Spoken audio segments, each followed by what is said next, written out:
እውነቴን ነው የምላችሁና በዚህ ነገር እኔ በጣም ደስ ብሎኛል ማለት ነው። በአሁን ሰዓት ብሌን በኃይሉና ቃል የሚባሉ ሰዎች የሚጋለጡበት ሰዓት በጣም ወቅቱ እየረፈደባቸው ይገኛል ማለት ነው። በእርግጥ ፈጣሪ ያጋልጣቸው፣ መድኃኒዓለም ያጋልጣቸው። እንደዚህ አይነት ሰዎችን እንደዚህ ተንኮል በሰው ላይ የሚሰሩትን ተንኮል በሰው ላይ የሚያሰሩትን ሰዎችን ያጋልጣቸው። ሰዎችን ህይወት እያጨናገፉ እነሱ በሰላም ይኖራሉ ማለት ዘበት ወሬ ነው።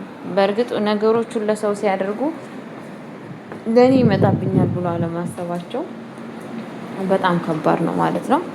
በአሁን ሰዓት እንግዲህ በኃይሉ እንግዲህ ምንድነው የተፈጠረው? እስኪ የተፈጠረው ነገር ሰላም በስተመጨረሻ ከኃይሉ ጋር ከተጣላ ጀምሮ በፊት ይወታ ቃላችሁ ራሱን ሸፍኖ ሲያታልላት ነበር። ልክ እንደ ወንድም ለሷ እንደሚወዳት ለሷ ትልቅ ቦታ እንዳላት አድርጎ ነበረ በፊት ራሱን ሲያሳይ የነበረው።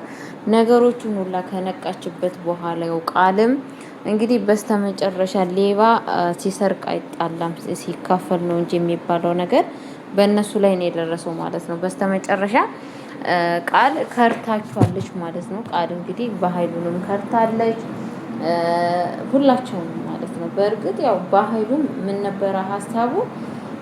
ሁሉ ነገር ከተስተካከለለት በኋላ ሀብትና ንብረቱን 100% ለራሱ ሰው ነው ያሰበው።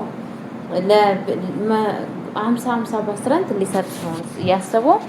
በቃ የፈለገውን ደስ ያለውን ብድግ እያደረገ ለእንትና መስጠት ለቃል መስጠት ነበር የፈለገው ማለት ነው። ቃል ደግሞ ስትታይ የሆነች ቀላል ሴትዮ አይደለችም፣ እንዳያት አይደለም። በጣም ከባድ ልጅ መሆኑን በስተመጨረሻ ተረድቷል ማለት ነው። ሲረዳ ግን ምንድነው የወሰነው ውሳኔ በጣም ከባድና ያው ያደረገው ሁላቸውንም ማሳደር ነበረ ማለት ነው። ያው በኃይሉን ጸባይን ታውቃላችሁ። ሁላቸውንም ማሳደድ ሁላቸውንም እንደማይሆን ነገር ነበር እያደረገ የነበረው።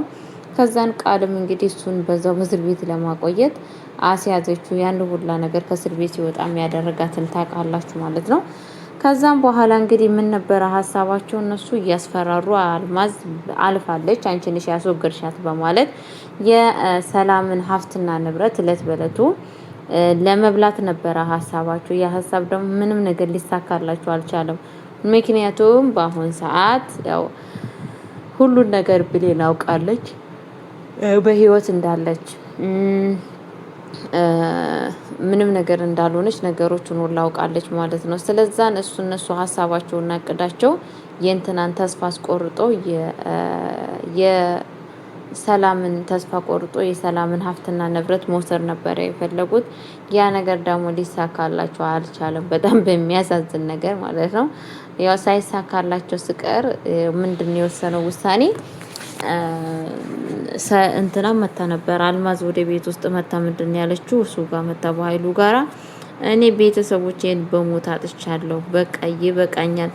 እኔ ካሁን ወዲህ እኔ ያንተን ብር ከፈለገክ ልመልስልክ እችላለሁ።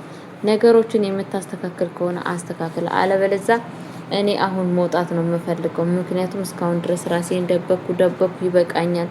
ይብን ወንድሜ ይሄ ሁላ ነገር በህይወቴ ውስጥ ሆኖ ራሱ አዘኔን እንኳን በስነ ስርዓት አላዘንኩም። ምክንያቱም ካሁን ሰላም አየችኝ አከላየኝ እያልኩ በሰቀቆን ውስጥ ነው እየኖርኩ ያለሁት። ስለዛን አልሰማኩም በማለት እንግዲህ በኃይሉን ተናግረዋለች ማለት ነው። በኃይሉ እንደውም ምንድነው ያላት? እንደውም በቃ አንቺ ሰላም እኮ እንዳስወገደችሽ ነው የሚታወቀው። ለምንድነው እኔ ግን አንቺን ማላስወገድሽ? ምን እየጠበኩ ነው? በማለት እንግዲህ ያው እንደለመደ ሰው ማስወገጃውን ከኪሱ ያወጣል ማለት ነው። እሷ እስኪ አድርገውና እንታያያለን። እኔ እዚህ ሲመጣ እውነቴንም እኔ እዚህ ሲመጣ እኔ በዚህ ሲኖር ማለት ነው ስትለው እንግዲህ እኔ እዚህ ስመጣ አንተ ጋራ እውነቴን ነው የምነግርህ፣ በእያንዳንዷ ነገር መረጃ አለኝ። አሁንም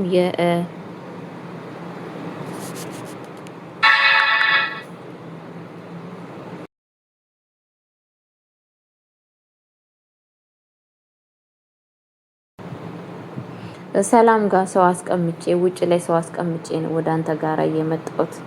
ስመጣም ሰው አስቀምጬ ነው የመጣሁት። ምክንያቱም ማን ቤት ውስጥ አንኳኩቶ በአሁን ሰዓት አንድች ነገር እዚህ ጋር ብታደርገኝ እነሱ ደግሞ ለሰላም ሄደው ይናገራሉ። ምንም የምታተርፈው ነገር የለም። አንደኛ እኔንም አጥፍተህ፣ ሁለተኛ ራስህንስ ለምን ታጠፋለህ በማለት ተናግረዋለች። ከዛም በኃይሉ በፍራቻ ትውት አድርጓታል ማለት ነው። ብሌን እንግዲህ ከዛም በኋላ ምንድነው አልማዝን በፍለጋ ውስጥ ነበረች። በስልክ ውስጥም ተገኝታለች። ግን እህቷ ተገኝታለች። ግን ያለችበት ቦታ ማንም ሰው እንዳይነገር፣ ማንም ሰው እንዳይጠቅስ ለእህቷ እየነገረች ነበረ ማለት ነው። ነክታለች ሁሉን ነገር ብሌንሻ ማለት ነው። ከዛን ሰላም እንግዲህ ህልም ታያለች። ያየችው ህልም ምንድነው? እሷ ከቤት ውስጥ የለችም ነበረ። በኃይሉ ደግሞ መጥቶ ቃልን ሀብትና ንብረቱን የኔ ነው ይሄ ሁሉ ሀብት ንብረት ከቤት ውስጥ ውጪ ብሎ እስከነ ሻንጣው እስከነ ልብሷ አውጥቶ ሲወረውራት ነው ያየችው ማለት ነው። ይሄንን ነገር ስታይ እንግዲህ ሰላም መቋቋም ነበረ ያቃታት። ምክንያቱም ይሄንን ህልም እውን ከሆነ ምንድነው የማደርገው? ልጄስ ምን ላይ ነው የምትወርቀው? ምን ትሆንብኛለች? በማለት እንግዲህ በጣም በእንትን ውስጥ ነበረ፣ ባዘን ውስጥ ነበረች ማለት ነው። የወሰነችው ውሳኔ ግን በጣም ከባድና መደረግ ያለበት ውሳኔ ነው። ያወሰነችው ውሳኔ ለቃል ሀሳቧንና እቅዷን የሚያሳካላት ሀሳብ ነው። ለሷ ደግሞ በጣም የምትጎድበት ነበረ ማለት ነው። ከዛን ያደረገችው ነገር ምንድነው? እኔ ከሆኑ ወዲህ በቃ ገንዘብ ሀብትና ንብረቴን ውክልና ለቃል መስጠት አለብኝ። ምክንያቱም እኔ እዚህ የሆነ ነገር ከሆንኩ በእርግጠኝነት የሆነ ነገር ያደርጋታል በማለት እንግዲህ ወስና ቀጥታ እንትን ጠበቃ ጠርታ ለእንትና ትሰጣለች ማለት ነው። ሀብትና ንብረቱን እዚያ ያለው ሁሉ ነገር አንቺ መውሰድ አለብሽ። በቃ ይሄ ውክልና ላንቺ ሰጥቼሻለሁ። የሚንቀሳቀስ ሀብትና ንብረትም ያለውንም ቋሚውንም ሁሉን ነገር አንቺ እንድታንቀሳቀሽው አድርጌያለሁ። ምክንያቱም ምን ያየሁት ህልም እውን ከሆነ ምን ውስጥ ነው የምገባው? ምንስ እሆናለሁ? በማለት እንግዲህ ለእንትና ስትገልጽላት ነበረ፣ ለቃል ማለት ነው። ቃል በመጀመሪያ ግን አይታ በጣም ነበር የደነገጠችው። እንትኑ ማለት ነው ጠበቃውን፣ እቺ ሴትዮ መቼ ነው የምታምነኝ? መታምነኝ እቺ ሴትዮ ለምንድን ነው የማታምነኝ? ይብን ልጅሽ ነኝ ብዬ ያሳመንኳት ሁሉ ነገር አደረኩ፣ ልታምነኝ አልቻለችም። ስለዛን በቃ ምን ማድረግ አለብኝ በማለት ነበረ እየተናደደች የነበረችው። ከዛን ደግሞ ቃል እኮ እሱኮ እንትን አይደለም ጠበቃ ነው ስትላት፣ እንግዲህ ጠበቃ ወይኔ ጉዴ በቃ ልትከሰኝ ነው አሁን ደግሞ በቃ ምን አወቀችብኝ እንዴ ነገሮችን ሁላ በቃ ካወቀችልኝ አለቀልኝ እያለች ነበረ ማለት ነው።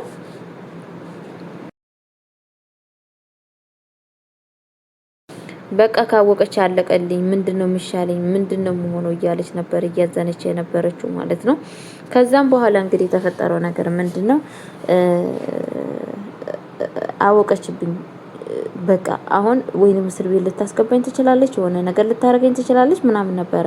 ከዛ ስትል ጠበቃው ለምን ምን ልታረጊ ነው ስትላ፣ እንዲህ ጠበቃ እኮ ለችግር ብቻ አይደለም የሚመጣው፣ አንዳንድ ጊዜ የሆነ ነገር ለማስተካከል ሲፈለግ ጠበቃም እኮ ይጠራል። ጠበቃውን የጠራሁትን ነገር እነግርሻለሁ ቁጭ ቤት ስትላት ነበረ። ከዛን እንግዲህ ቁጭ ትላለች። ቁጭ ስትል እኔ ያየሁት ህልም በጣም አስጠሊና በጣም የሚቀፍ ህልም ነው።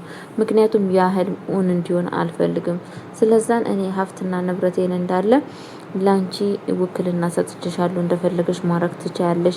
ምክንያቱም ይሄንን ነገር ካላደረኩ በጣም አስቸጋሪ ነው በህይወቴ ውስጥ። አንቺ ያንን ነገር ካላደረኩ ነገ የሆነ ነገር ቢፈጠርብሽ በህልሜ ያየሁት ነገር እውን ይሆናል።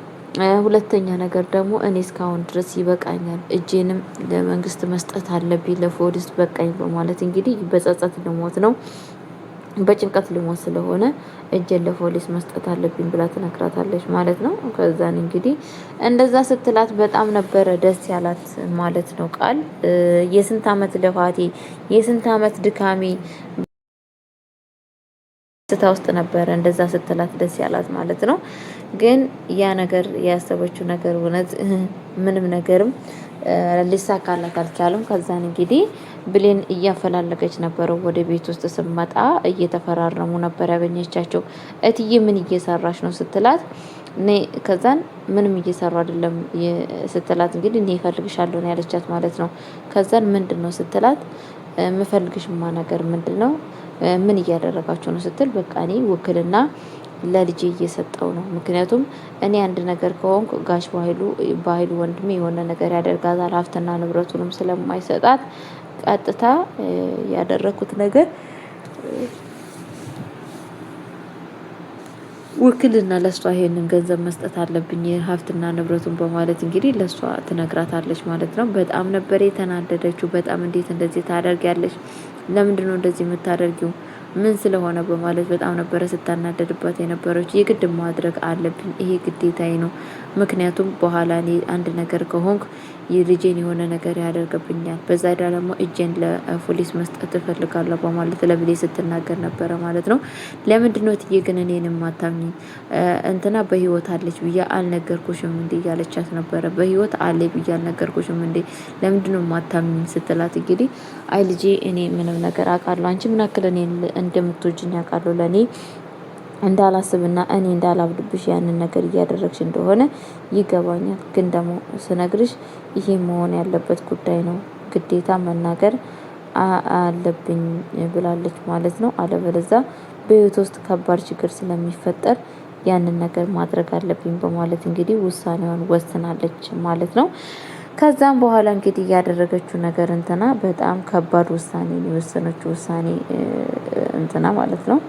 ከዛን ያደረገችው ነገር ምንድነው? ቀጥታ ያደረገችው ነገር ከአሁን ወዲህ ይሄ ነገር ይበቃል፣ በቃ ያለችበትን ነገር ሄጄ ማጣራት እፈልጋለሁ በማለት እንግዲህ ተነስታለች ማለት ነው። ሁለተኛ ነገር ደግሞ ያደረገችው ነገር ምንድነው? ቀጥታ ማለት ነው ቀጥታ በሩን በላቸው ላይ ቁልፍ አድርጋ ነው ከቤት ውስጥ የሄደችው ማለት ነው። እንግዲህ ከቤት ውስጥ ቆልፋ ስትሄድባት ቃልሻ በጣም ደስ ብሏት ቃቅንቧ እያለች እንግዲህ በሩን ለመክፈት ስትሯሯጥ እንኳን ዶሮ የለም ሽሮ ነው ያገኘችው ማለት ነው። በሩ አልከፈት ይላታል። ከዛም በኋላ እንግዲህ ብድን ያለችው ብሌን ጋር እየደዋወለች አንቺ ገረድ ለምንድነው ማታመጩ እያለቻት እንግዲህ በጣም ስትናደድባት ነበረ። ግን የሚሰማት ሰው የለም። አልሰማሽም፣ በፍጹም ያንቺ ሀሳብ አይሳካልሽም፣ እቅድሽም አይሳካልሽም እያለቻት ትገኛለች። ሰላም ግን ስትደውልላት በመጀመሪያ ተሳስቼ ነበር ያለችው። ከዛም በኋላ ግን አንቺም ማታውቂው